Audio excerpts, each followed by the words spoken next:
NEET പരീക്ഷാ ക്രമക്കേടിൽ കേന്ദ്ര സർക്കാരിനെതിരെ സോനം വാങ്ചുക് നിരാഹാര സമരം നടത്തിയതോടെ ഇന്ത്യയിൽ അഹിംസാപരമായ പ്രതിഷേധങ്ങളുടെ പ്രസക്തി വീണ്ടും ദേശീയതലത്തിൽ ചർച്ചയാവുകയാണ്. മഹാത്മാഗാന്ധി ലോകത്തിനു മുന്നിൽ അവതരിപ്പിച്ച സത്യാഗ്രഹത്തിന്റെ ആധുനിക പ്രതിഫലനമായാണ് പലരും വാങ്ചുക്കിന്റെ സമരത്തെ വിലയിരുത്തിയത്. എന്നാൽ സോനം വാങ്ചുക്കിന് മുമ്പും സ്വന്തം ജീവൻ പോലും പണയം വെച്ച് ചരിത്രം തിരുത്താൻ ശ്രമിച്ച നിരവധി വ്യക്തിത്വങ്ങൾ ഇന്ത്യ കണ്ടിട്ടുണ്ട്. സ്വാതന്ത്ര്യാനന്തര സമര കാലഘട്ടത്തിൽ നിരാഹാര സമരത്തിന് ഏറ്റവും വലിയ ദാർശനിക അടിത്തറ നൽകിയത് മഹാത്മാഗാന്ധിയായിരുന്നു.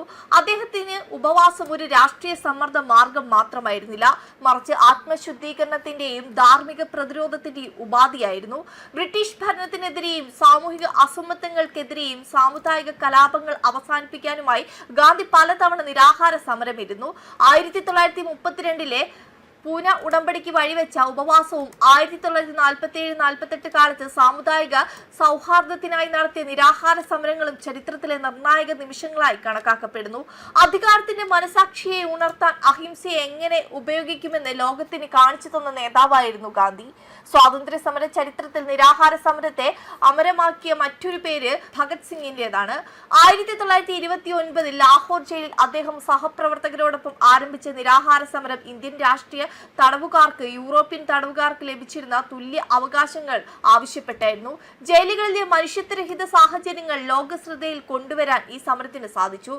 ഭഗത് സിംഗിന്റെ സഹസമര സേനാനിയായ ജിതിൻ ദാസ് 63 ദിവസത്തെ നിരാഹാര സമരത്തിനൊടുവിൽ മരണമടഞ്ഞ് ബ്രിട്ടീഷ് ഭരണത്തിനെതിരായ ജനരോക്ഷം ഇരട്ടിയാക്കി. അദ്ദേഹത്തിന്റെ മൃതദേഹം രാജ്യത്തിന്റെ വിവിധ ഭാഗങ്ങളിലൂടെ കൊണ്ടുപോയപ്പോൾ ലക്ഷക്കണക്കിന് ആളുകൾ ആദരാഞ്ജലി അർപ്പിച്ചും സ്വാതന്ത്ര്യ സമരത്തിന് പുതിയ ഊർജം പകർന്നതും ചരിത്രമാണ്. സ്വാതന്ത്ര്യാനന്തര ഇന്ത്യയിൽ ഒരു സംസ്ഥാനത്തിന്റെ ജനനത്തിന് വഴിയൊരുക്കി നിരാഹാര സമരമാണ് പോറ്റി ശ്രീരാമുലുവിന്റേത്. തെലുങ്ക് സംസാരിക്കുന്ന ജനങ്ങൾക്ക് പ്രത്യേക സംസ്ഥാനം വേണമെന്ന ആവശ്യവുമായി 1952 അദ്ദേഹം ആരംഭിച്ച ഉപവാസം 58 ദിവസത്തിന് ശേഷം മരണത്തിൽ കലാശിച്ചു.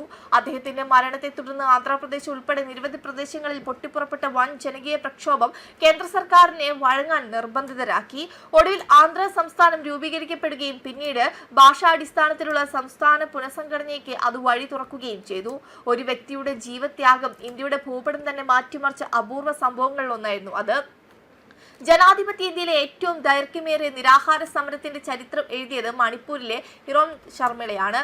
2000 മാലോം കൂട്ടക്കൊലയ്ക്ക് പിന്നാലെ സായുധ സേനാ നിയമം അഥവാ AFSPയെ പിൻവലിക്കണമെന്ന ആവശ്യവുമായി അവർ ആരംഭിച്ച ഉപവാസം ഏകദേശം 16 വർഷം നീണ്ടുനിന്നു. ആത്മഹത്യാ ശ്രമക്കുറ്റം ചുമത്തി പലതവണ അറസ്റ്റ് ചെയ്യപ്പെട്ട ശർമിളയ്ക്ക് മൂക്കിലൂടെ ട്യൂബ് ഘടിപ്പിച്ചാണ് സർക്കാർ ബലമായി ഭക്ഷണം നൽകിയത്. എന്നാൽ അതുകൊണ്ടും അവരുടെ പ്രതിഷേധം അവസാനിച്ചില്ല. മനുഷ്യാവകാശ ലംഘനങ്ങളെക്കുറിച്ചുള്ള ദേശീയ അന്തർദേശീയ ചർച്ചകളുടെ കേന്ദ്ര ബിന്ദുവായി അവർ മാറി. നിയമം പൂർണ്ണമായും പിൻവലിക്കപ്പെട്ടില്ലെങ്കിലും AFSPയെ കുറിച്ചുള്ള പൊതു ചർച്ചയുടെ മുഖമായി ഇറോം ശർമിളയുടെ പേര് ചരിത്രത്തിൽ ഇടം നേടി. വെബ് ഡെസ്ക് കർമ്മ ന്യൂസ്.